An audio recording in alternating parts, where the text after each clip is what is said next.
1950's Panda and the Magic Serpent is a widely imaginative film, filled with Chinese culture and inspirations nicely implemented while also sporting its own advantage in the industry as the first colored anime film. Now, does that mean it's good? And let's get to the story. A young boy meets and falls in love with a princess, but as it turns out, the girl just so happened to be his pet snake he was forced to give up. Despite this, the two enter a loving relation. That is, until a monk tries to split the couple apart because he thinks she's a demon. And thus, the story of the two lovers is divided into the woes of the lovesick boy, and the girl facing her own self and who she is. Yeah, a bit of an apparent difference between the two situations, isn't it? The story is loosely based off the Chinese folktale of Bai Shen, and it's an okay telling of the tale. So, of the things it does well, the relaying of Chinese culture is one of them. It's not perfect, but there is a good amount of respect towards the portrayals of festivals, customs, and humanizing of the main characters. Sort of. The villain and the heroine are very dynamic in both personality and design. The monk as the villain is unique in that his actions are reflections of his genuine want to protect the boy, and not something out of greed or hate, but just fear of the unknown.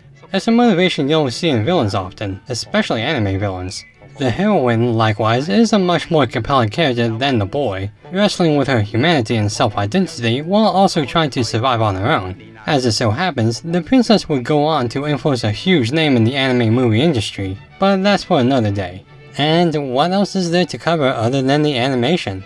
It's the first colored anime movie, and it shows. What the film loses in story is made up for in the fluid animation. The speed, the color, the movement. The marketplace felt like it was alive. The climax on the sea was intense. The trippy as hell fight between the princess and the monk. The scenes where the animation shines really make the film stand out for the better. But that's about it for its praises. Of my problems with the movie, there are two that really stand out. One is that they just kind of throw you into the story. The exposition is rushed, and by the 20-minute mark, you should automatically know the central characters, their motivations, their histories, and where the story will go from here. It doesn't offer a ton of breathing room, or let you sit and calmly piece together what's happening because there is so much happening in such a short span. It could be argued that the scenes with the boy's little animal buddies are the moments where you can breathe, but that begs the question of their own value. What's the point of them other than to add more unnecessary character to their own thick personality? It just seems overly complicated for such a simple film. The second issue is the male lead. He is so boring.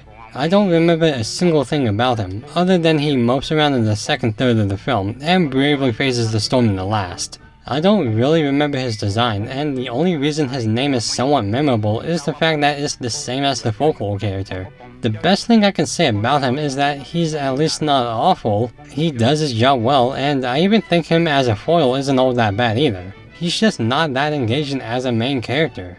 I guess the last thing to talk about is the title, as the original name for the movie was the White Snake Enchantress. Panda and the Magic Serpent is the localized English title, which is funny because the panda itself is pretty negligible to the story, and the serpent gets second billing. My guess is that it was to attract a young demographic in the West, but it kinda bombed. Probably for the reasons I just listed. All in all, is the film terrible? No, but it's honestly not worth much either. As good as the animation and some of the characters are, the movie suffers from rushed pacing, a stale protagonist, and low quality sound editing if you aren't watching a really good version. I would watch it simply for those unique animated scenes, but as far as anime goes, it's only subpar. I would recommend it if you're just curious what the first colored anime movie looks like, but just be ready to have the fast forward button on standby.